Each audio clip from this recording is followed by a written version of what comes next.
ইয়া রাসূলুল্লাহ আমি অসুস্থ। রাসূলুল্লাহ বলতেন, আরে don't worry, it will cleanse up you from your sins if Allah wish. ইনশাআল্লাহ এতে তোমার যে গুনাহ টুনা আছে, পাপ আছে, এই পাপগুলোকে আল্লাহ তাআলা এই অসুস্থতা দিয়ে মোচন করে দিচ্ছেন। পড়েন সুবহানাল্লাহ। তাহলে আপনি অসুস্থতার মধ্যে একটু হালকা হলেন না, যে জ্বরে ভুগতেছি কিন্তু এই জ্বরে নাকি আমার গুনাহ মাফ হয়ে যায়। পেটের ব্যথায় আক্রান্ত, মাথা ব্যথায় আক্রান্ত, কিন্তু এটাতে নাকি আল্লাহ আমার পাপ মোচন করে দেয়, তাহলে একটু ভালো লাগবে না?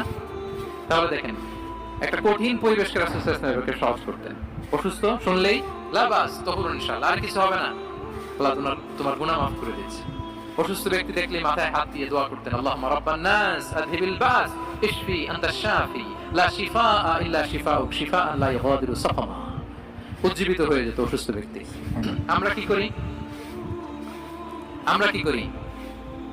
কাউকে অসুস্থ দেখলে, রোগাক্রান্ত দেখলে, ওই রোগে সবচাইতে কষ্ট পেয়ে যে মারা গেছে